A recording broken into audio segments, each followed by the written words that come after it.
Hey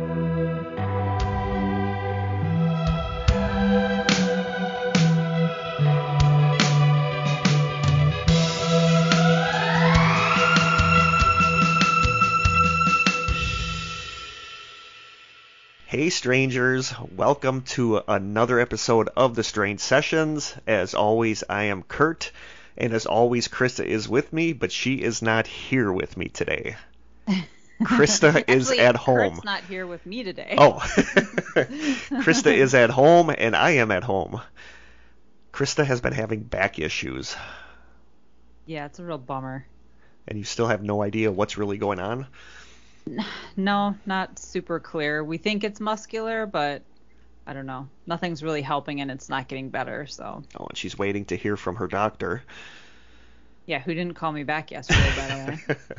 So now it's the weekend, so. I don't think you're going to get a call. Probably not. But at least it's not getting worse. I feel true. better, and I don't have any other symptoms, so I don't think I have like an organ that's about to explode. So. That's a good thing. Yeah. But yeah, so we're doing this over Skype, and hopefully this is going to turn out okay. Krista's recording it on her end. I'm recording it on my end because, as you guys know, stuff with us doesn't always go as planned. So we are going to see how this goes. So, of course, we're not going to be able to have a taste test. We did get a package sent from a listener, but we're going to have to open that next time, which is going to be not the next time, because the next time is going to be a side session because Krista is having surgery the day before. Oh, God. So, getting old is yeah, fun. Yes, it is. Trust me, I know how it is. But we can talk about the weather. It's nice out.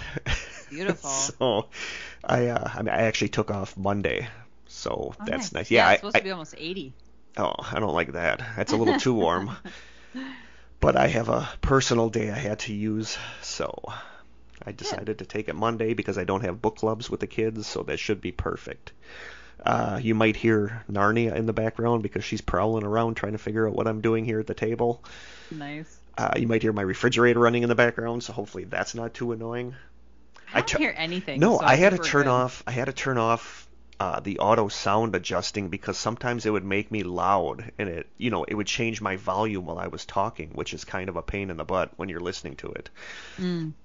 So hopefully this sounds okay. We're gonna see. It's only one episode. It is only one episode. So I want to give shout-outs to our newest strangers who have joined since the last episode, and that is Timothy Pearson, Sebastian Fontan, who is the one I believe that sent us the nice voice message. Oh, yeah. Yep.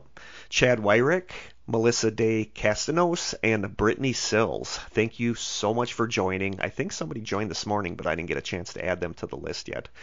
So thank you so much for joining the group, and it's always awesome to see like a new person that says they found us like searching on Spotify and now they're binging like our old episodes and stuff. So it's just cool. So thank you guys so much for listening. Yeah, welcome to our strange little family. Very strange little family. And as we said, the next episode is going to be a side session that we recorded, I believe, last November. So that will be the next one, and then after that will be a new one, and I'm going to get into that when I do the new segment, Kurt's Apology, at the start of the main story. So we'll get into that a little bit later. But is there anything else new going on that we don't now, since we don't have a taste test to do or anything? I will say next week or this coming week is my final week for my math class, so then I will finally be done. Ooh, congratulations. Very excited. Thank you. Congratulations.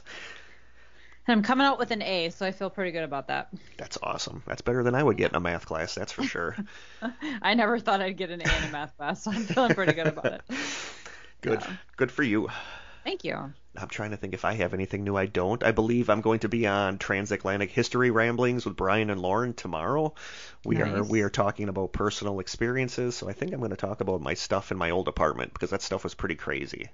Heck yeah, that's always a winner. There's been stuff going on at the school. Like another one of the teacher aides came to me and said that she's convinced now that there's something going on there because she's been hearing things and seeing things. And really? Yeah, and the kids have too. There was one day, 2 days ago actually, I was up on the third floor and the door to the auditorium on the third floor that's usually locked was open, and two of the kids are really into ghost hunting. So they're like, just stick your head in there with us.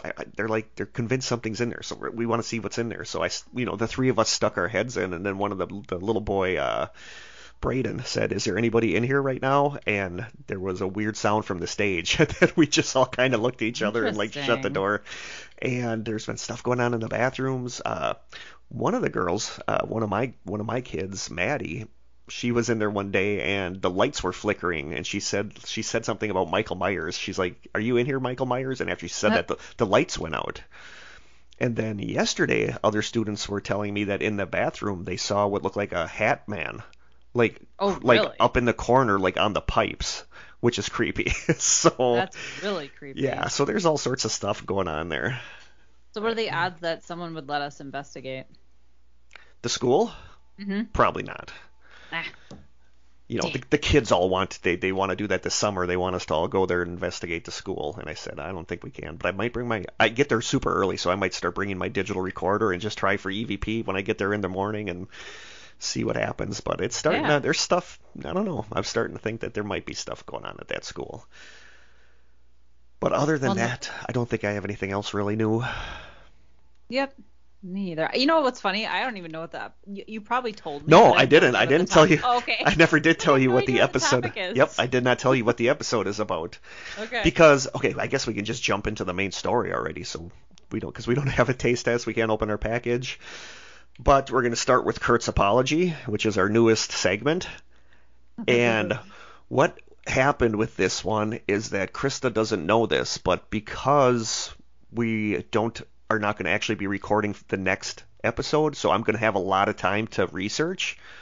So I wanted to do something that Krista and I have talked about doing for a while, and Krista might guess it from this. It's a story that she kind of buys, but I don't. And it's kind of centered, like it's a little bit centered in Wisconsin. You mentioned it was some weird true crime No, thing, what this became is a true crime thing, because I'm trying to give you more hints for what the next official episode. It'll be about college students. Oh, yes. Smiley face killer. Yes, the smiley face killer. Okay. I wanted to kind of tackle that, and I have, since we don't have our new episode for like 4 weeks now, I'm going to have a lot of time to look into that. But because Stephanie, who is much loved by us and sent us all the Missing 411 books. Yeah. Dave Paulides' book, Missing 411, A Sobering Conclusion, is mostly about the so-called smiley face killers and how it ties into Missing 411. So that's what I think our next episode is going to be about, smiley face killers / Missing 411. Ooh, I love it. And what I was going to do for this episode as a warm-up for that was to talk about the Wisconsin Missing 411 cases. So I started working on that episode, and it turns out there's really not a ton of Wisconsin Missing 411 cases. That doesn't surprise me. No, so I was like, well, crap, this isn't enough to fill out a whole episode. So from there, I went into a bunch of spooky Wisconsin woods stories that I found like on Reddit and stuff, and then I got a couple of those, and then I just went into spooky stories about woods, stuff that has happened in the woods. And then I thought that was getting a little too much of a jumble of a bunch of different things, so I decided not to even do that episode. So that was last weekend, and now I'm like, crap, I have 1 week now to come up with an episode, and I don't know what I want to do, because I didn't want to do the woods stories episode, because we've done a lot of stories episodes lately. So I was like, I had no idea what to do, and then I was looking up some of these stories about weird things that happen in woods or forests or parks, and I somehow ended up on a subreddit about people that disappeared or died mysteriously, and I found this one, and I was reading this, and I'm like, this would be perfect, because you and I do true crime stories if there's something a little odd about it. Yeah. And I think that this one is just, I don't think this one isn't as mysterious as the guy that went missing in Texas and turned up in Washington. This one's not really mysterious, but this one is just like fascinating, and like so many of the comments on Reddit are like, this needs to be a movie because this is crazy. So that's why I decided to do this one. And then I realized that a lot of our true crime ones end up being on Skype for some reason. So I don't know if it is weird. It's like a weird curse that if we're going to do a true crime one, it always ends up being on Skype. But basically, this story is a true crime story with a lot of rabbit holes, and it's just bizarre. And it is about the death of a woman named Lora, I think it's Snedegar, Snedegar. Snedegar. Yeah, that sounds Snedegar, right. Lora, Lora, Lora Snedegar. Oh, I've never heard it spelled that way, Lora. Lora. That's Yeah, interesting. yeah, it is. But I started reading this on Reddit, and I just kept reading it, and I'm like, holy cow! Like this, like could be a movie. Like this is just crazy. So we're gonna jump into that right now, since we don't have any taste tests or package openings to do. So most of this comes from the Reddit post, and I didn't get the person's name that wrote it, but it was a long post about the story. And it comes from a story in the March 26, 1994 copy of the Orlando Sentinel newspaper in an article called A Family's Legacy: Power, Greed, and Death. So, like I said, Very intriguing. this one is fascinating, so tuck yourselves in, because this one goes in a lot of different directions, and it's nuts. So here we go. Is it a head scratcher? It is a head scratcher, because Good. I don't know what I think. I don't know who I think ultimately Done it? killed Lora. Okay. But there's just a lot of other stuff here. So get ready, grab a sandwich, grab a beer, tuck yourself in, and listen to the story about Lora Snedegar. So here we go. The story starts on April 15th, 1982.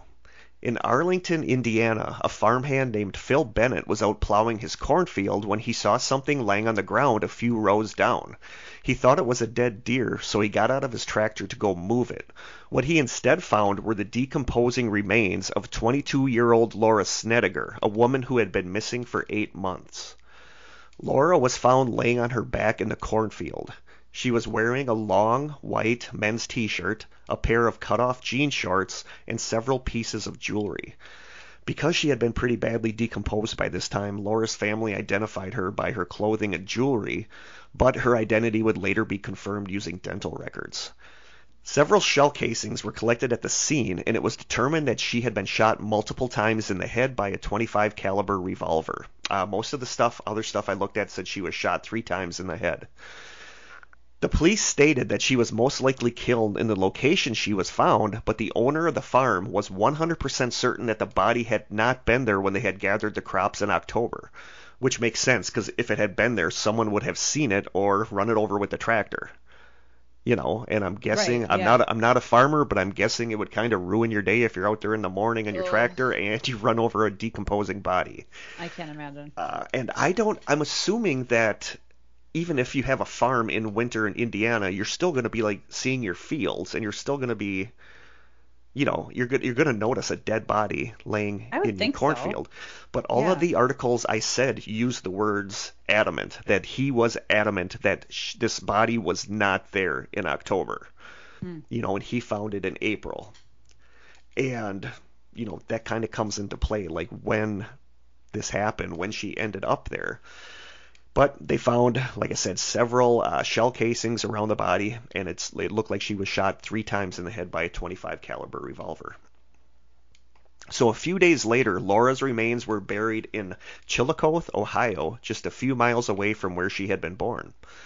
Attending the funeral, of course, were Lora's father, Steve Snedegar, and her mother, Trudy Snedegar, and these people become major characters in this story, so remember them.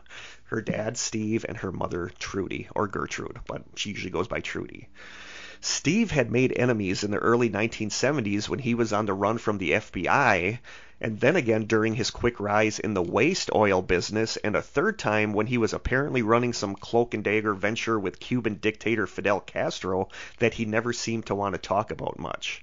So he had some stuff going on there in his past.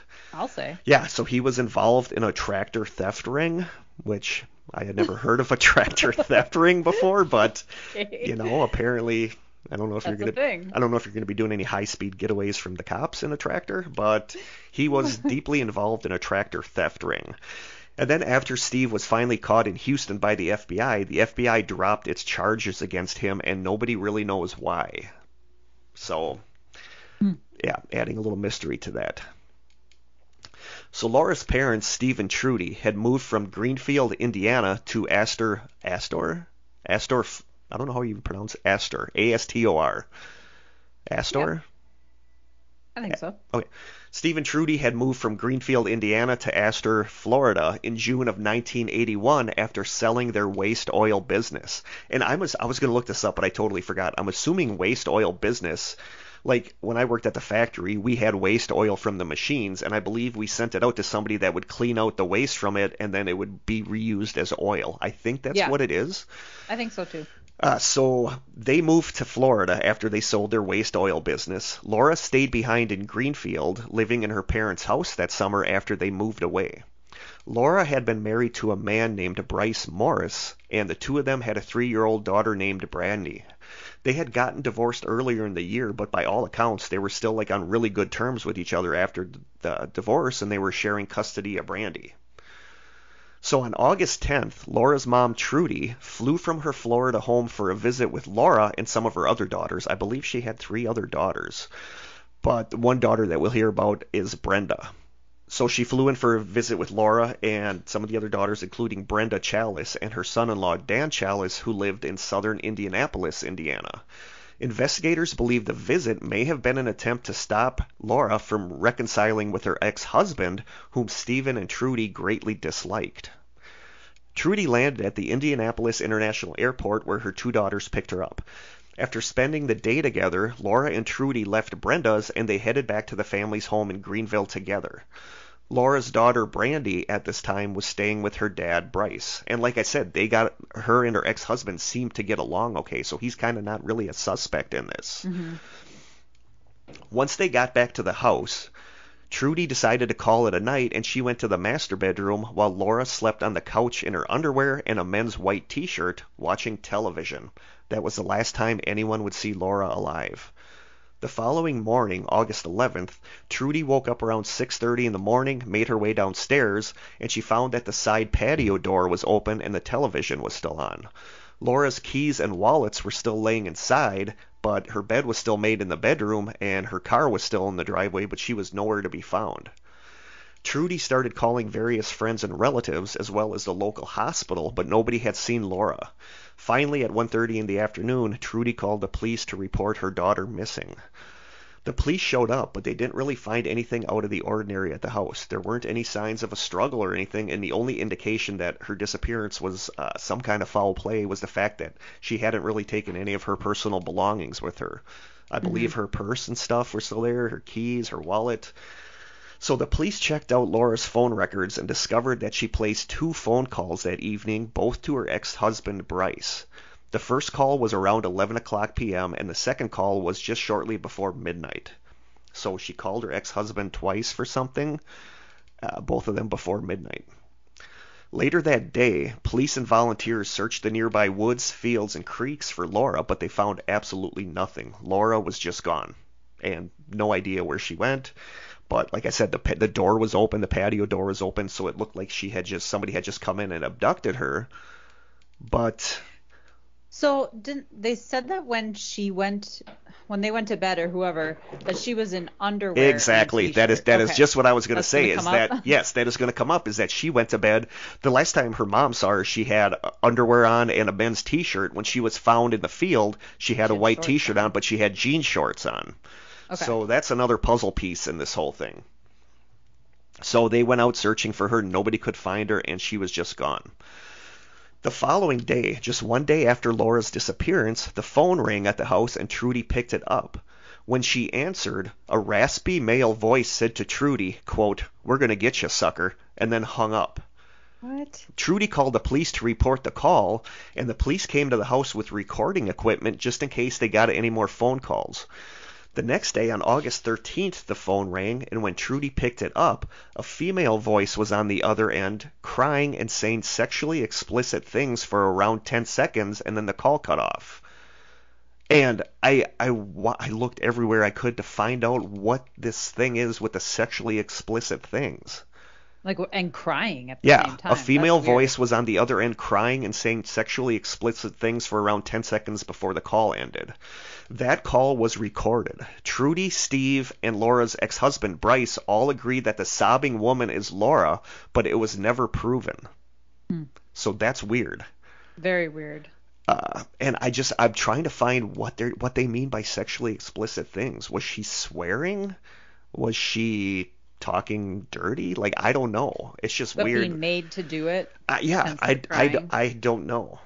Hmm. So at this time, Laura's dad, Steve, went to the police station there, walked into the sheriff's desk, and dumped $10,000 out of a case onto the desk. He told the sheriff that he knew his daughter was dead and he wanted them to find her body and the person that did it, and that he said he would go to, quote, any means necessary to find out what had happened to his daughter. So he gave them. Wait, how long was this after the phone call, though?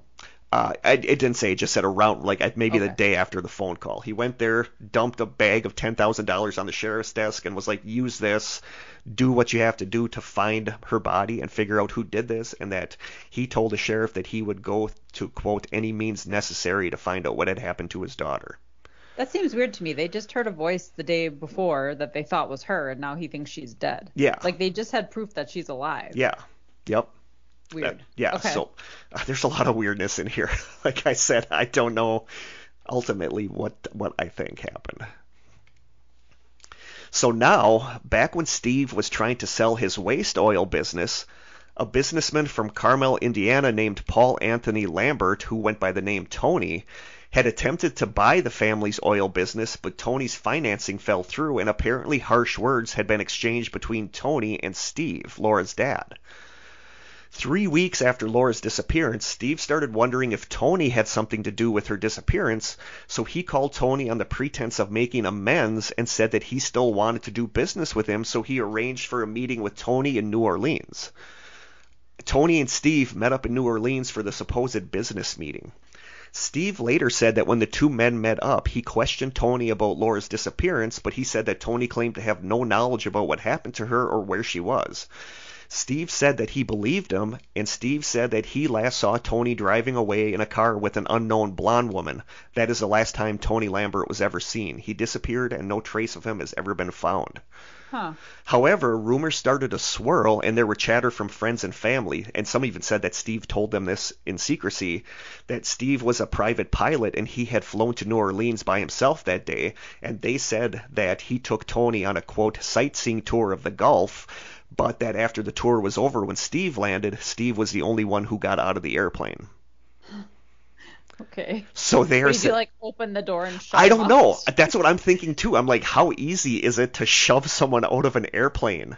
I have no idea. You know, like when you're up there, if you'd maybe drugged him first and then pushed his sleeping body out of the plane. But I don't know. I don't know. But that's, like that's the last time anybody saw Tony, was after the, quote, business meeting in New Orleans. Sleeping with the fish. Yeah, basically, yeah. Then, in March of 1982, just 2 weeks before Laura's body was discovered in the cornfield, something else weird happened. 22-year-old Charles Darwin Smith, known as Chuck, had worked as a truck driver for J&S Oil, which was the Snedegar family business. At this point, his employment there had been ended for some reason that we really don't know. It sounds like he was fired for something. Chuck had gotten a job at a service station in Greenfield, and he got in touch with Trudy, Laura's mom, to tell her that he had a weird encounter with Laura the day before she disappeared. He told her that Laura came into the service station where he worked all the time, but on the day of August 9th, she had come into the store in the company of a, quote, tattooed, scraggly-haired man that he had never seen before, and Chuck said that Laura looked scared, and it looked like this guy didn't want Laura to do any talking. Then, Trudy asked Chuck to keep this information a secret. Chuck decided to tell the police anyway. He was given a lie detector test that he passed. A short time after that, Chuck quit his job at the service station. Trudy went to the police station asking if she could get Chuck's phone number because she had a job opportunity for him, so the police gave her the number. Yeah. From the awesome write-up on this case, there's a blog called I Did It for Jody, and there's a write-up on this case called Who's Your Killer, Laura Morris, and it's like the article is like really snarky, and it's funny, but it's a little too snarky sometimes. But according to that article, it says, quote, according to Police Sergeant Munden, at this time, Trudy Snedegar became frantic to obtain Chuck's unlisted phone number, claiming that she had a job opportunity for him. The second time Trudy stopped at the station to badger Munden for the information, the sergeant gave in to her demands, sealing Chuck's fate and providing us with this true crime quote of the day from the Orlando Sentinel, which says that Hancock Sheriff's Department John Munden says, quote, "Dumbass me gives the number out." So he gave Trudy the phone number. Okay. A few days later, Chuck receives a phone call from a man who calls himself John Rogers, owner of the John Rogers Trucking Company in Knoxville, Tennessee. Rogers says that he received Chuck's contact information from Steve Snedegar, and he was calling to offer Chuck a well-paying job and a complimentary bus ticket to Tennessee. Chuck took the job. On March 28th, Chuck's father-in-law dropped him off at the bus depot, and that is the last time anyone ever saw Chuck Smith. So now Chuck's gone. Chuck is the one that saw her with this scraggly tattooed man. Okay. Yeah, so now Chuck's gone. So stuff starts getting sketchy, as you can see. I'll say. Investigators later learned that the company, John Rogers Trucking Company, did not exist. Steve Snedegar was questioned, but he denied having any knowledge of the trucking company or of Chuck's whereabouts. Investigators also noticed that the man selling tickets at the train and bus depot was named John Rogers and theorized that whoever was responsible for Chuck's disappearance read the ticket seller's name while he was on the phone offering Chuck the job. Does that make sense? Mm. Like whoever called him is there at the bus station and is trying to come up with a name for a trucking company. And he sees that somebody's name takes as John Rogers, so he calls it the John Rogers Trucking Company. Wow. Yeah. Okay. The plot thickens. Yeah. So the family took polygraphs to eliminate family members from suspicion, but they all paid for their own lie detector tests instead of using a police lie detector test. So I don't know how that works. I don't know either. Like if they pay for their own lie detector tests, is it easier to fake? But everybody in the Snedegar family took lie detector tests, and it sounds like they passed. I know that they say lie detector tests aren't supposed to be really used in court or whatever, but I still think it would be hard to pass one if you were lying. Like, I think that takes special knowledge and training. Yeah. Yep. But they all passed. And, like I said, some of this weird stuff is happening. The guy that he went on the plane ride with, no longer around. Nobody knows what happened to him. And that's with the dad. And then this other guy that saw the tattooed, scraggly-haired man, the mom went to get his information from the police because she had a job lead. He took the job, ended up disappearing. So Tony and Chuck. Yep, Tony and Chuck are gone. Okay. Now we fast forward to 3 years after Lora's body was found. Another Indiana businessman named Tony McCullough, who was at one time the business partner of the missing person and former prospective buyer of the oil company Tony Lambert, received a phone call from a man named Gary Stafford. So this was Tony that apparently fell out of the plane. This was his business partner. So he got a phone call from a man named Gary Stafford. Gary told McCullough that he was a hitman and that he had accepted $5,000 to kill him from a man in Florida that was seeking to avenge his daughter's death. He told McCullough that he was going to receive $20,000 upon finishing the job, but if McCullough gave him $10,000 cash, he would let him live. McCullough immediately contacted the police, and Gary was arrested for extortion and sentenced to 2 years in prison. Gary refused to identify the man who had hired him, and even though the police investigated him, Gary was never found to have any sort of connection to Steve Snedegar. So there's that, too. And right around this time, a man named James Wilkes, who was Steve's right-hand man at his oil business, disappeared and has never been seen again. Come on. Yeah, so there's a whole lot of people disappearing. At some point, a long-haul truck driver was certain that he'd given a ride to a hitchhiking Laura Morris, but that sighting was discounted by her family. Then, in 1983, Trudy and Stephen divorced for unknown reasons, yet they remained living together at their home in Astor, Florida. So they got divorced, but they're still living together. Okay. In the summer of 1986, Trudy's other daughter, Brenda, came to visit her parents in Florida. On that visit, Trudy confided in Brenda that for 5 nights in a row, she had awoken to find Steve pointing a gun at her head and threatening to pull the trigger. The night after Trudy tells this to Brenda, Steve offers to take Trudy out dancing at a nearby country western bar. Trudy agrees and the pair head out. That was the last time anyone has seen Trudy Snedegar. So Trudy, Come on. yeah, Trudy's gone. When Brenda asked Steve the next day about where Trudy was, he told her that he and Trudy got into a fight that night at the country western bar, and that she told him she was leaving him that night and moving to Tallahassee. Sure. According to Brenda, the very next day, Steve came to see her and he was crying, and he asked her to come outside, which she did. Brenda said that he opened the trunk of Mercedes and that the trunk was completely filled with money. Brenda said that he told her it was over $1 million cash, and in the event that he was arrested, she was supposed to retrieve the cash from the trunk. The cash that was in the trunk has never been found, and Steve denies Brenda's story. So It's just getting weirder and weirder. I told you, this one is weird. How did this many people go missing? That's what I don't get. I don't know. And then Trudy was not reported missing for almost a year after her disappearance. What? Yeah, Trudy was not reported as missing for almost a year after her disappearance. That's weird, though. Like, nobody else noticed that she was gone? Apparently not. Like, her own kids? Apparently not, because she was not reported missing for almost a year after she disappeared. Very bizarre. Police discovered that Trudy had left her purse containing her money and credit cards at home on the night of her disappearance and had never retrieved it.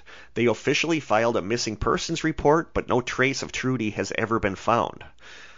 In 1989, police learned that Steve Snedegar was dying of cancer. They once again approached him with questions about Lora, Tony, Chuck, McCullough, James Wilkes, and Trudy. He claimed that before his death, he would leave a tell-all confession behind. The following year, in 1990, Steve died from cancer. Police found no confession letter, but they discovered that only days before his death, there was a large bonfire spotted in Steve's yard, and people report seeing burning paper around the bonfire. Police do not believe that this was a coincidence. Like he was burning a bunch of evidence. Like he's burning, like maybe he did do it like a tell-all confession about what all happened, but he decided to burn it. Okay.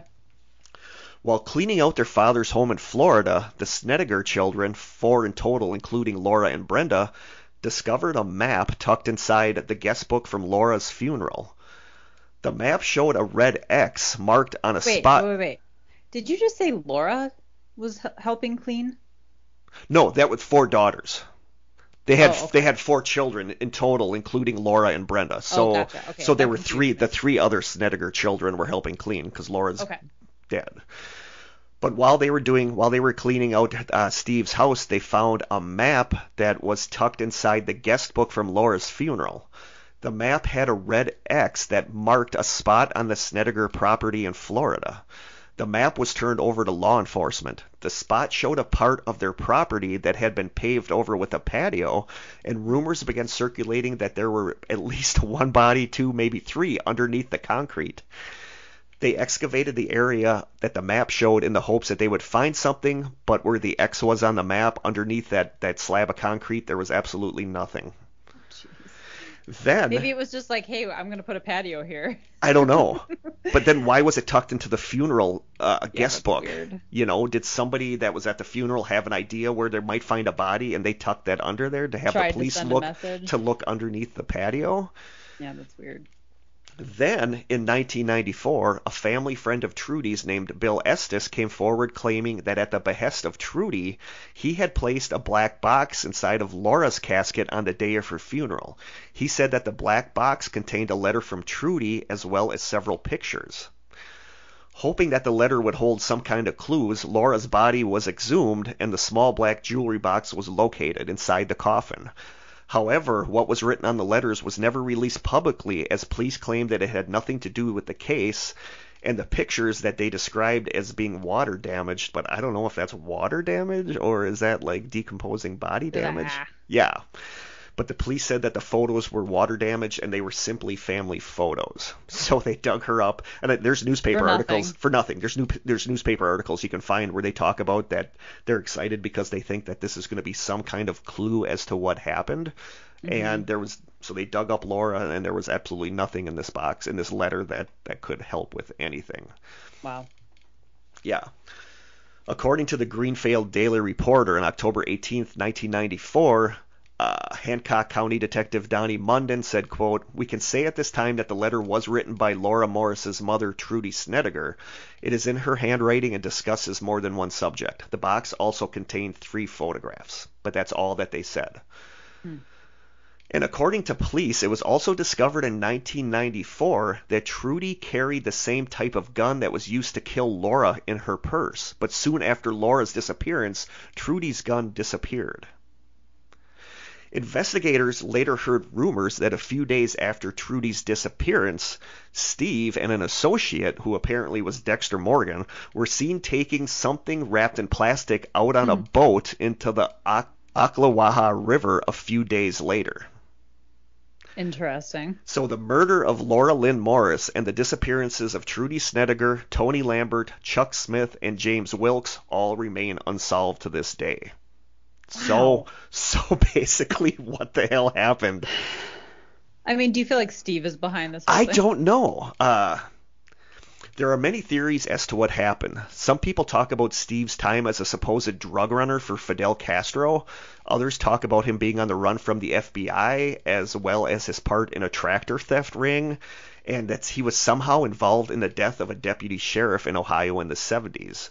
Oh my God. He was arrested for the crimes in Houston, but for unknown reasons he was never charged.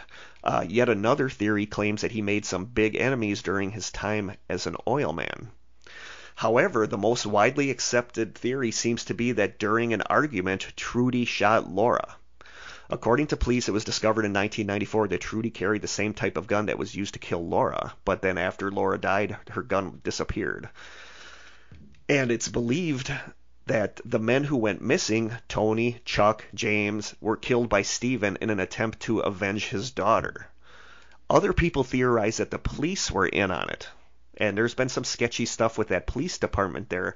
Somebody had said something that there was like a 5-way sex videotape that surfaced involving people from that police department. But how that leads to all this, I don't know. You know, and people they were asked what they did with the $10,000 that was dumped on that Sheriff Munden's desk, and he was interviewed as saying, quote, "We used a lot of that money to watch Steve." Yeah. So I don't know. All the people who went missing were somehow it all revolved around Steve. Yeah, like one of the theories, and this is the only, like, a lot of people think Trudy killed. A lot of people said that Trudy did not want Lora to get back with her ex-husband Bryce, and that those phone calls that night were because they were thinking about getting back together, and then people think that Trudy got mad about that and killed Lora. You think she'd want to kill the ex-husband, not her own daughter? But then if Trudy killed Lora that night and it was like a spur of the moment thing, wouldn't you think that she would have killed her there at the house instead of in the field where they found the shell casings? Yeah, a crime of passion usually happens in the moment. Yeah. Right. And who was this scruffy-haired, tattooed guy? You know, like people say that the one plausible theory for all this is that Trudy wanted Lora dead. So Trudy hired this long-haired or this scruffy-haired tattooed guy to come to the house, abduct Lora and Trudy's gun to kill her with. But then it doesn't explain why she had her jean shorts on. You know, if this guy is going to come into the house and then take her to kill her, she was in her underwear. Is he going to let her put her jean shorts on? Right. But is Trudy also being honest that she was in her underwear? You know, it's very plausible that Steve just took Trudy's gun out of her purse. Yeah. So one of the big theories, and this one is the one I kind of buy, Trudy wanted Lora dead because she didn't want Lora getting back with her ex-husband. So she hired the tattooed, scruffy-haired guy to come to the house, take Lora to the cornfield, to kill her in the cornfield, and then Trudy started telling Steve that she suspected all these other people, and Steve wanted vengeance for Lora's death, so Steve started killing all these other people, And then finally Steve realized or found out that Trudy was the one that was involved with Laura's death, so then he killed Trudy. I just don't follow the logic of a mom who cares about her child so much that she doesn't want her to get back with her ex-husband, so she murders her. Exactly. Exactly. There's no logic in that. So I have all these questions here. Who killed Laura? Was it Trudy? And if it was, who was the tattooed, scruffy-haired man? And what about the phone calls to the house? I'm not buying that it was Trudy unless there's something else going on that we have no knowledge of. And people speculate that Trudy arranged for those phone calls to the house in order to throw suspicion off of her, because if there's a recording of her getting these phone calls, then the suspicion isn't on her as being the one who had a part in Laura's death. Mm-hmm. So was this whole thing a ruse by Trudy? Was it a ruse by Steve? Was it a ruse by both Steve and Trudy? And if the female caller was Laura and she wasn't dead, where was she? And if Steve... I still go back to Steve. If Steve knew about Trudy killing Laura from the start, if she did, why did all these other people disappear? And... Right. And what was up with the trunk full of money that disappeared? What was up with the treasure map? So there's just so much stuff here. Yeah, it's a lot to unpack. It's weird you said that, because here's some quotes from the Reddit story about it. The first person writes, "Wow, there is a lot to unpack here. For starters, I don't believe that Trudy shot Laura despite having a pistol that matched the bullet caliber that killed Laura. Reason being that once Trudy had received the first ominous call, the police set up a recording device on the phone, and then the next day they received the call that they believed to be Laura. It just doesn't add up unless she hired someone to kidnap and kill Laura." Somebody else comments and says, "I think the key lies in the farmer's assurance that the body was not there in October, but police believe she was killed there. Like you said, the farmer 100% would have noticed. So when exactly was she killed, and where was she in between? Was she lured out of the house? It would explain why she put the shorts on, but then she didn't take any of her belongings. Somebody said, was she lured out of the house by her ex, and was he the one that killed her? Or was somebody threatened to help somebody, or was somebody threatened to help somebody kill her? I don't know." And it is odd that she called him twice that same night, but it sounds like they were on good terms. So yeah. And then this person says, was she held kidnapped for any reason? The family had money, so was she held for ransom? If the family had the opportunity to save her, but it went wrong, that might be why Steve felt so much guilt and he started taking revenge on other people. Somebody else says, "I think Steve killed him, but Trudy was responsible. Laura is the person that Trudy killed on her own, and the only one whose body was found. I think that if Trudy had killed Chuck, she would have failed to fully dispose of the body. It seems more likely that Trudy convinced Steve that Chuck was responsible than let Steve do the dirty work, knowing that Chuck would never be found, and that what Chuck knew about Trudy's involvement in this was less likely to be tracked by Steve than the police. This would explain why the body was not found. Steve clearly knew how to dispose of bodies." Somebody else writes, "The hell are the police doing giving out personal information of a possible witness in a murder case to the mother of the murder victim?" Right. If Chuck had previously worked for Steve, wouldn't Steve have had his contact info, or at least knew someone who could get word to Chuck that his wife had a job for him? Why did she have to go to the police? Yeah, that's odd. Somebody else writes, "If I woke up to an ex-husband pointing a gun at my head one night, never mind 5 nights in a row, I would run for the hills while contacting the police. Going out line dancing with him would be the last thing on my mind." Line dance. Somebody else says, "At the very least, I don't see how she could have shot her following an argument. How did she clean that up? It's one thing when you're an unknown assailant who plans an attack, but a member of the victim's family who apparently is just flying into a rage, that would be a fairly easy case to solve, especially since she was reported missing pretty quickly." Somebody else says, "Wow, bodies are dropping like flies around this guy. Either he's the most unlucky man in the world or he's a serial killer. I think the only question now is whether Laura's death was the switch that turned Steve into a psychopathic killer, or if Steve killed Laura as well." Somebody else says, The idea that Trudy murdered her daughter and frightened the rest of her adult children into silence strikes me as a huge stretch given the evidence. She once owned a gun of the same caliber as the one that killed her daughter, and she likely was murdered by her husband. I find it more likely that a violent man accustomed to making people disappear and getting away with it decided to murder his wife for personal, unrelated reasons and then did so. And then somebody else says, this crap is crazy. They need to make a movie out of this. Totally. Like a Fargo style Yeah, movie. that's what it's kind of like. It's like a Fargo. So that's what I have. I mean, Wow. I don't know. I like pictures of Trudy. You're going to see pictures in the promo picture, But like Trudy doesn't look like somebody Murdering mother? a murdering mother. No. But I feel like what we're lacking in this whole thing is motive. Nobody had any motive. no, but like you said, she doesn't want her to get back with her ex-husband, so she kills her. Like That she makes kills her zero own. She sense. kills her. She hires the tattooed, scraggly-haired guy to kill her daughter. Right. But You'd hire the straggly-haired tattooed guy to kill the ex-husband. exactly. Is what you would do. And Steve is Maybe like, he was just real dumb and got the wrong person. I don't know. But and that's the thing is that if you're hiring this dude to kill your daughter, you're going to have him come to the house and kill her in the middle of the night. You're not going to have him hang out with her at the local mini mart like Jay and Silent Bob. Right. Where everyone's going to see them. So maybe she was getting into some weird shady stuff. maybe. I mean, I don't know.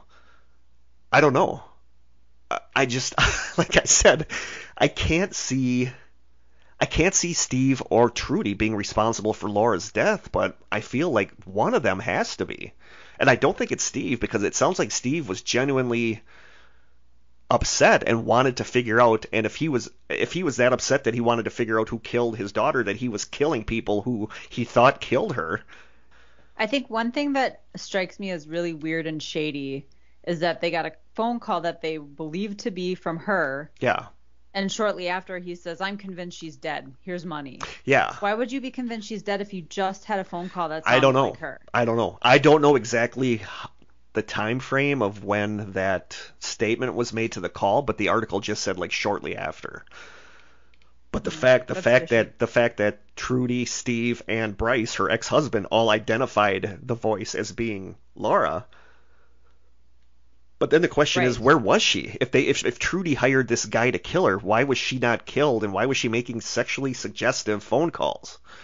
It didn't sound like they were hard up for money, so because No. you could see like let's do like a ransom type thing and we'll all split the money in the end, but it didn't sound like they needed money. No, if he had a trunk full of $1 million that disappeared, that some people theorize that he was dating like another girl at that time, and that she's the one that took the trunk full of money.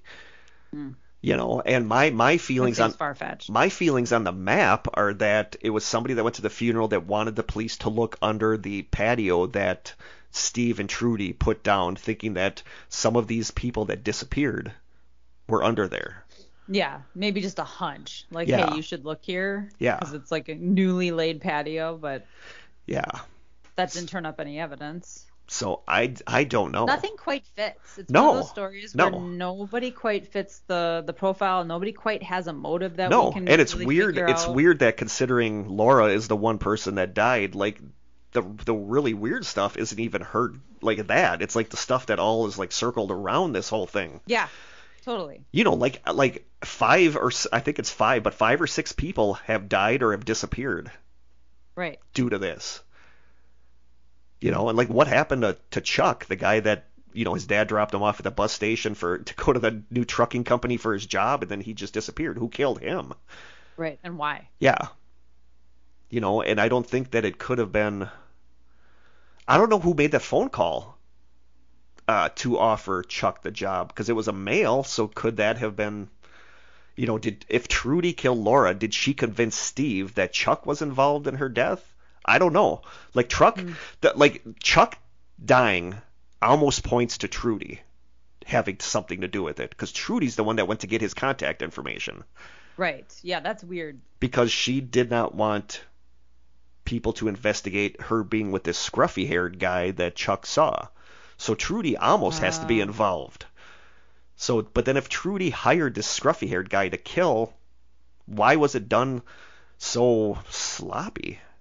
Right. But I mean, like, I picture someone like a hitman, like a professional hitman, probably doesn't look like that guy. You know what I Yeah, mean? yeah. That's just some local lowlife that she found, and it's like, hey, you want to make some extra money? So what do you think? I mean, what's your theory on all this? I mean, do you think this one is like crazy weird? Well, totally. Yeah. Yeah. I don't know. It's like all these disappearances could be related, or it could be just a series of really strange coincidences. Like, I don't know. I don't know. I don't know what to say. Like, I can't pinpoint anything because I feel like there's no motive from any direction. No. But I feel like Steve obviously killed some of these people.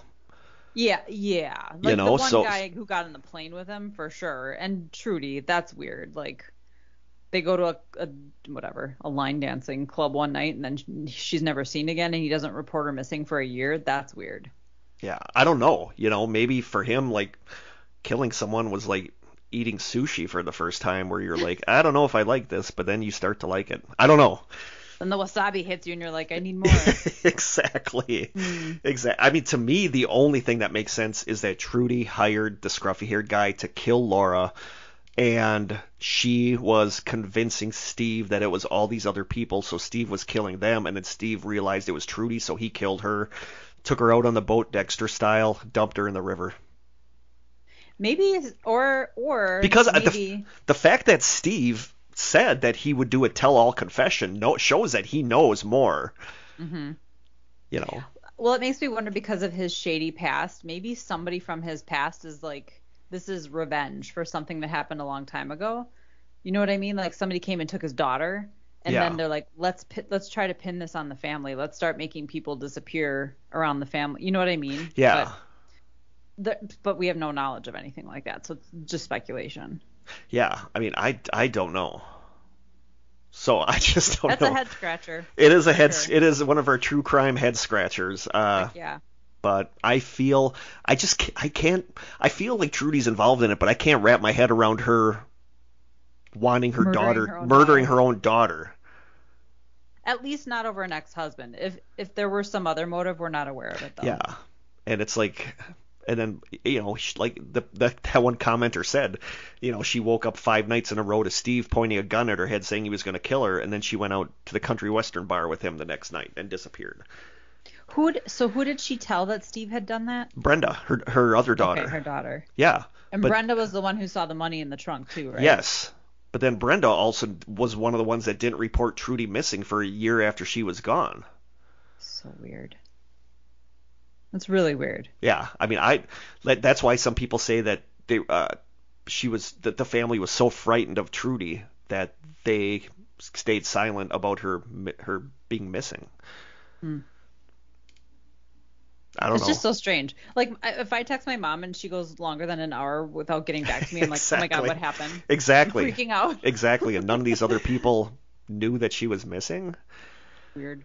But again, this is one where you see pictures, like old 80s pictures of the family and stuff, and that's one of those things that just makes this real instead of just a weird mystery. Like seeing pictures of Laura and seeing pictures of Trudy, and it's like, what happened to this family? What happened to these people? Something went like wrong. like Chuck's family never knew what happened to him. There's no trace of him. Lots of collateral damage. I do think Steve pushed the other guy out of the airplane, but I just don't know how that works. Like, if you're up flying a plane, are you going to be able to fight with another guy to push him out of the plane? I feel like it's not like driving a car, right? Like if you're up in the air and everything's stable, I think you can step away from the controls for a second. But yeah, I don't know. I don't know either. We're not going to test that out. I don't know. Maybe if we have a pilot who listens, they can try that. But it's really suspicious that witnesses saw this guy get on a plane with him, and when he came back, he was gone. Exactly. It was just Steve. The other guy was gone. But wouldn't his body have turned up at some point, you would think, if he pushed him out of the plane? Unless he pushed... I don't know.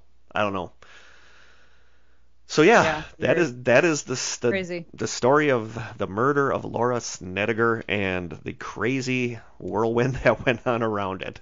That's nuts. Yeah. And there is a podcast called the Down and Away podcast that I believe deals with true crime. And they did a 15-part series on this.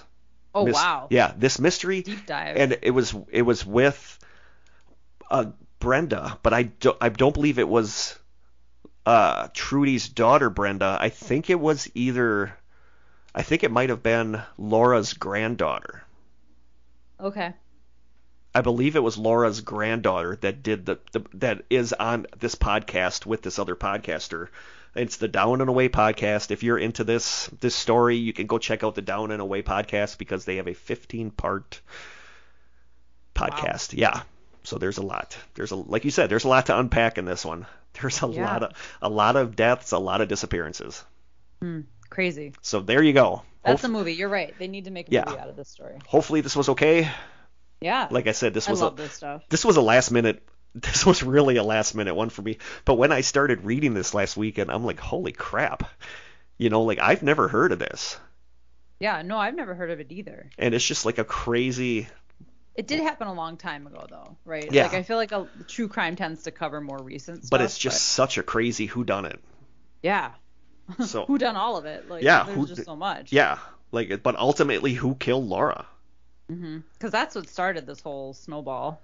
Yeah, and I 100% believe the farmer when he says that she was not there the year before in fall. Yeah, I feel like in the winter you still see farmers out doing stuff. There's things they still have to do to maintain their fields and prep for the coming planting season and things like that. So I do find it very hard to believe he wouldn't have noticed. Yeah, 100%. Or even just people driving by. You know what I mean? Unless it was like way out in the middle of the farm field where there's no roads. But yeah, we didn't really get that description, I guess. No. I mean, there is a map of where her body was found on that Reddit thread. I should put that Reddit thread into the strangers in case people want to look at that. But yeah, put on the rabbit hole. Yeah, so there you go. There is the mystery of the death of Lora Snedegar. Wow.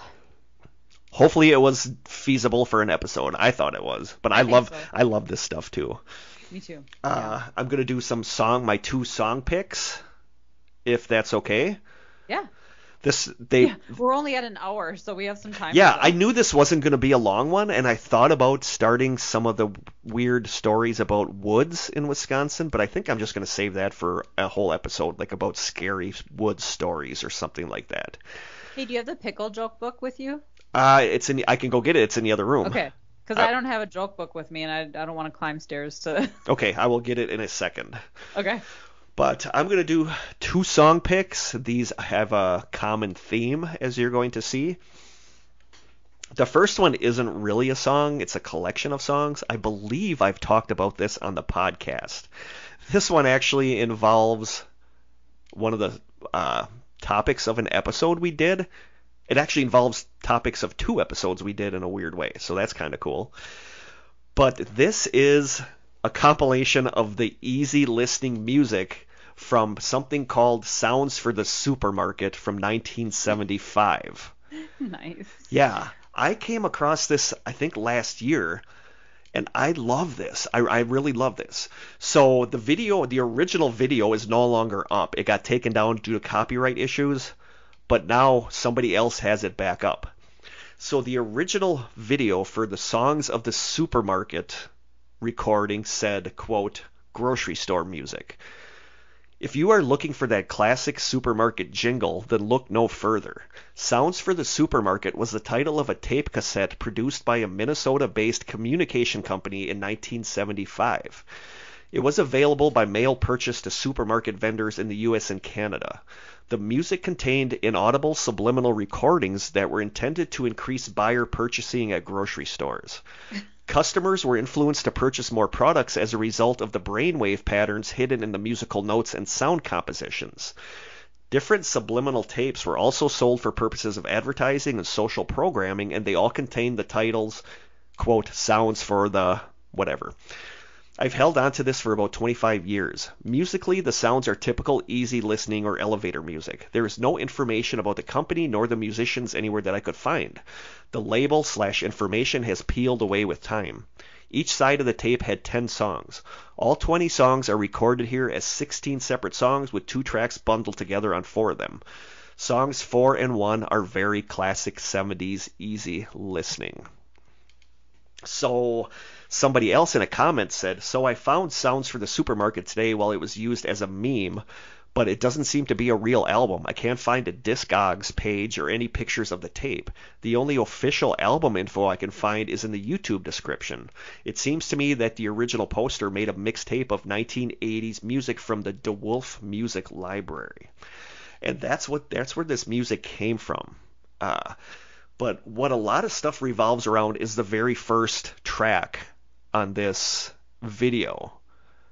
This is one that it's a track from a 1980 LP album called Sonny Jim from the DeWolf Music Publishing Company. It was composed by Carl Jenkins and performed by Take 6. And in the 21st century, this song became a popular track for use in gaming, replay videos, and memes. And when this first came out, a lot of people said they had a weird Mandela effect with this song, with this first song, the one called I can't remember what this one is actually called. But I was going to say something about Mandela effect when you said that the person couldn't find any evidence of the tape or a picture. Yep. Yeah. So it deals with subliminal messages, kind of, and it deals with the Mandela effect. That's fun. But what is the name of this first song? Hey, hang on, let me look here. Is this the one that's called Sonny Jim? Okay. The name of the first song is actually called Mr. Lucky, and it's from the LP Sonny Jim from the DeWolf Music Library, composed by Carl Jenkins.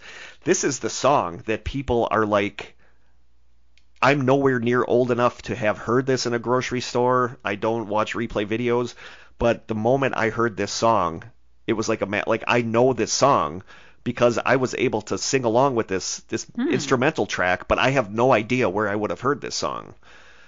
And that's how I feel. It could have crept into commercials and it things very like well that. could have, but I felt the same way the first time I heard this song. I'm like, wow, I know this song. And then even though the first YouTube video is gone, there was this long thread about people that are like, some people said that this song is like some kind of weird brain virus or whatever. Like people were like theorizing crazy stuff because they're like, I know this song. And then people said once they first heard this song, they weren't able to get it out of their head. So it's not just like really similar to a different song that we would all know. Not that I know of, but this like that. Yeah, but I don't think it is. But this song it's like elevator music. But once you hear this song, it like stays stuck in your head. So here are a couple comments. So this entire video that I'm posting has all of these songs, but the one that I'm kind of talking about is the very first song that shows up on there. It's a grocery store music song, but it gets stuck in your head. So here are some comments from underneath this video. The first person writes, people joke about it a lot, but I deadass have this first song on a loop in the back of my head sometimes for spice. And somebody else writes, the first song has been on repeat for the last 10 years in my head. Why? I don't know, but it's there. And somebody else writes, I like this one. Somebody else writes, feel the cold air on your face as you grab a half gallon of ice cream from the freezer. The fruits and vegetables are all laid out so nice. No need to worry about bags. The bagger will gladly double bag it if you ask for no extra charge. Catch up with the checkout lady's family while you write out a check. Take your time. No one is in a hurry. And then they said, I listened to this longer than I care to admit. Well, now I'm really curious to hear it. Somebody else writes, truly mesmerizing tunes. I'm not normally one to comment on music videos, but damn hell is this thing relaxing to listen to. Somebody else says, why do I feel like I have heard this before, even though this is wildly out of my age range? And somebody else said, I have no doubt there are subliminal messages in here because when I listened to this, I came to and realized that I had taken everything out of my refrigerator and put it in grocery bags on my counter. So yeah. But yeah, I've downloaded this off YouTube and I listen to this in my car quite a bit. So a lot of people say there's something weird about this. Other people have said they've analyzed it and there are no subliminal messages. I mean, they went into like Audacity and other software and said there are no subliminal messages on it. So people think that the original poster took all these songs, put them together, and claimed that they came from this tape called Sounds of the Supermarket from 1975. So But when you listen to it in your car, do you find yourself like involuntarily pulling into grocery no, store parking lots? I don't, but it's like super relaxing. And there's some songs on here I love. There's another one that's called, I can't remember what it's called, but people say this one song literally makes them cry, and it's become like a super important song. And there's no lyrics. It's just like elevator music. So there's like a whole weird cult thing around these recordings, but I love them, So maybe I'm brainwashed too and listen to them all the time. I don't know. Color me intrigued. So that is my first one, The Sounds Okay. of the Supermarket from 1975. And my second song is by a legendary band that I feel kind of doesn't get enough recognition as they should, because I think a lot of people have an idea of what they're like, but they have a lot of like really good songs. And that is the band The Clash, and it is their song called Lost in the Supermarket. It's a really, really good song. I was reading an article about it, and they said the song's lyrics describe someone struggling to deal with an increasingly commercialized world and rampant consumerism, musing on branding, aspirational targeted advertising, and the not-so-special offers thrown at people while they shop for their necessities. So it's a song about loneliness and isolation and consumerism, but it's a really good song. The first time I ever heard it, I'm like, who sings this? And I never in a million years would have thought it was The Clash, because it's not like punky, but it's just a really good song. It is The Clash's song, Lost in the Supermarket, and I love that both of your songs. Yeah, that's why supermarket theme. That's why I went with the theme on this one, and that's it. The supermarket is the theme for these songs. So I will have those posted in the group. Do we do questions? Sure. Yeah, we got time. Okay. 2 questions for today, both by Anonymous. The first one, what cryptid is the most underrated in your opinion? Underrated. Most underrated cryptid. I don't know what I would say. Well, I can't say Bigfoot because He's overrated. Underrated. Maybe Chupacabra. Chupacabra is pretty underrated. I think it's become kind of like a joke, a meme thing, a Chupacabra. So I think it gets dismissed a lot. Like, oh, that's just a shaggy coyote or something like that. You know what I mean? Yeah. I mean, I can get on board with Chupacabra. Yeah. What was that one that's just sad all the time and cries? We talked about I that. know. What was that the Idaho episode? No, I think it was like a Pennsylvania. Was it a Pennsylvania one? Yeah, it just cries a lot. Cryptid that's sad and cries. I think we did talk Squonk. about this. That was Squonk. Squonk. That was I'm gonna go with Squonky because I Squonk. adore Squonky. I want to hug Squonky. Squonky needs a hug. Squonky needs a hug. So I am to squeeze. Yes, I'm going with Squonk because I want to hug him and tell him that it's okay. Cryptids are people okay. too. Yes. Yeah. He looks, all these pictures of him, he looks so sad. He's just sitting in a puddle of his tears. So I'm going to go with Squonk for that one. Okay. The other question, you are trusted with a blessed holy weapon used to fight evil. What type of weapon do you receive? Oh. A blessed holy weapon used to fight evil. What type of weapon? I know which one. The first one that popped in my head. Huh. You go first. 100% a sword. That was the first one that popped in my head as a sword. Do you know a book is what popped into my head? Is that weird? No, because you could be like casting spells, like yeah, like in role playing games, somebody's always is holding a book when they're casting spells. That's no, true. that's not weird. I like book. I like the book idea. Books are knowledge. You yes. know what I mean? Yeah. Okay. I'm on board with that too. But the first thing that popped in my head was less violent. Yeah, but I think if you're fighting demons with a blessed weapon, I think it has to be a sword. That's just me. Yeah. Yeah. I don't know. That's a good question. Yeah.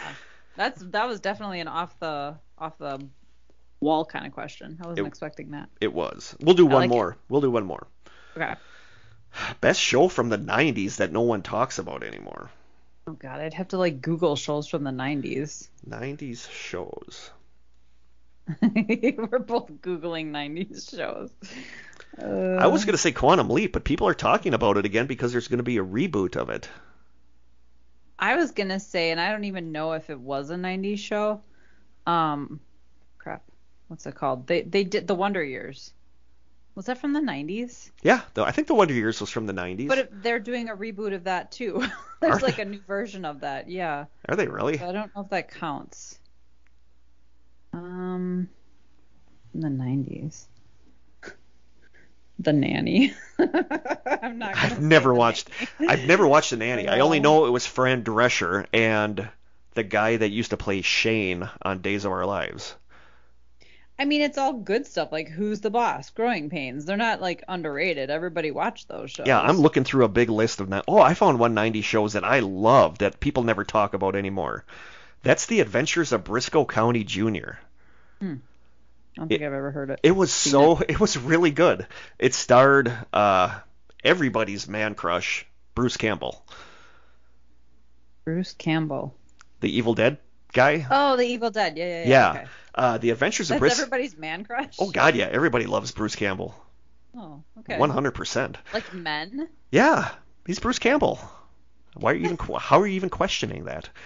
Because I don't look at Bruce Campbell and think, hubba hubba. Oh, I'm sorry for that. No, it was a really good show. It was described as a Western adventure comedy sci-fi show. And it sounds dumb, but it was a really, really good show. It was Bruce Campbell, and it's a Western, and this gang kills his dad, so he becomes the sheriff to get revenge on his dad. And it was a Western, but it was funny, and it had this running theme where there were these things called orbs. And you started to realize that the orbs were like a science fiction thing. And it was like it kind of involved time travel too. So it was actually a really, really good show, and you don't hear a lot about it anymore. I don't even know that I've ever heard of it. So yeah, it was a good show. Like, I loved that. I don't know that I can come up with anything because all the stuff I watched was popular, and I mean, like Party of Five, like. Yeah, I saw Party of Five. I never watched Party of Five. I guess nobody talks about those shows anymore, but I mean, that's like all the shows. Yeah. I'm trying to find some shows that I don't think Harper's Island was from the 90s. Wasn't that from the 2000s? I think so, yeah. I feel like I definitely was not living at my parents' house when that was on. I feel like that was underrated, but that came out in 2009. Wow. Dang. Yeah. Way later than we thought. Yeah. But I'm going to go with The Adventures of Briscoe County Jr. Okay. You can go with Party of Five, because I don't really hear anything about Party of Five anymore. No. Yeah, I will. I'll go with Party of Five. It was a really good story. Okay. So there's a couple questions. Okay. Do you want me to go get the pickle book? Yeah, I think we need a okay. joke. I will be right back. Okay. Okay. Are you ready for a random pickle joke? Terrible pickle joke? Yes, I'm ready. I'm looking at some of the ones that you already saw. And each one is equally as bad as the one before it. Wow. Are you ready? I'm ready. You might have done these already. Here's two of them. Both suck. What do you do with a pickle when it's a year old? I don't know. Wish it a happy birthday. Oh, come on. What's green? It's just too obvious. There's not even like a play on words. What's green, then yellow, then green, then yellow, then green, then yellow? A sliced pickle? A pickle that moonlights as a banana. Oh my God. Right? Those are bad. No. Because no one in their right mind would ever come up with those. I need this book out of my house. I do. It's evil. Yeah, it is. So I think that's all we got for today. Okay. And like I said, we're not shorty but a goodie. That's right. It's not about the length. It's about the girth. It's about the meatiness of the episode. And this episode it was short, but it was very meaty. It was meaty. It was meaty. Totally meaty. And we won't be on again for a little while, but the next episode will be a side sessions from last November. And if you hear anything behind me, that's Narnia eating. So I think, is there anything else we have to say? I don't think so. Oh, deets, the deets. Oh, I don't have the deets. They're not here. Well, dang. Wait, I think I do got them. Hang on. Let me whip this I thing feel out. like we should know them by now. Yeah, you would think, but yeah, that's not going to happen. Okay, well, this first one I would have known. You can email us at thestrangesessions@gmail.com. We are on Twitter at Strange Session without the S. Krista does a bang-up job on Instagram at The Strange Sessions. You can send postcards and snail mail to The Strange Sessions, P.O. Box 434, Manitowoc, Wisconsin, 54221-0434. And you can call our little lonely phone line at 920. It's like the squonk. Like, our phone line is like the squonk of phone lines. The 920-443-9602. Or it's that loneliest picnic table. It's like Squonk sitting at that lonely picnic table. That's just so sadness. sad. That is just sadness. So I think that is all we have for today. Sorry it was a Skype one, and sorry it was a short one, but life happens. Consider it a palate cleanser before we do our missing 411 / smiley face killers. Yes. You buy into the smiley face killers thing, don't you? I do. And you know what's funny? There's something really similar. Like there's another series of killings. It's not the smiley face. No, it's the one that very similar name. Killin' Brad's podcast just did one about that. Because they know who did it. It's yeah, not like the Brad just did it. It wasn't the smiley face killers. It was the smiley something. Yeah, Brad literally just an episode about that, because I thought he was doing one about the smiley face killers, and I was like, oh no, we're just gonna do that now. But I think it's a different one. Yeah. Yeah, Jim and I it's either on Netflix or Discovery Plus or one of those. We watched an episode about that, and I was like, ooh, the smiley face killer, but it wasn't. Different. No, but there was just that recent 8-part series or 6-part series about the smiley face killers and whether it's actually a thing. Mm-hmm. But like I said, that David Paulides Missing 411 book called The Sobering Coincidence is all about college-age students that disappeared and ended up dead in water, and they think that they speculate that, like Krista and I are on opposite sides of the spectrum on this one, because I don't really, except maybe once I start researching it, then I'll come around, because I sometimes do, but I just don't think it's like an organized group of serial killers. I think it's college kids being college kids. But some of them are weird, and I want to start reading David Paulides' book. I want to see what he says about it. So that will be in 2 episodes from now. We will cover that. And I think that's it. Cool. So from Krista's office room? Yep. Okay. In my office. I am sitting in my kitchen. Narnia is looking at me, trying to figure out what I'm doing. And I think that's it for today. So hopefully next time we record, we're together in person. Yes. Hopefully you're feeling better after your surgery. God, I hope so. I hope so too. So from Krista and I in our separate locations, until next time, stay strange. It's so hard to do this over Skype, because you and I are used to looking at each other in person when we do this. So syncing it up. Yeah. So until next time, stay strange. Bye, guys.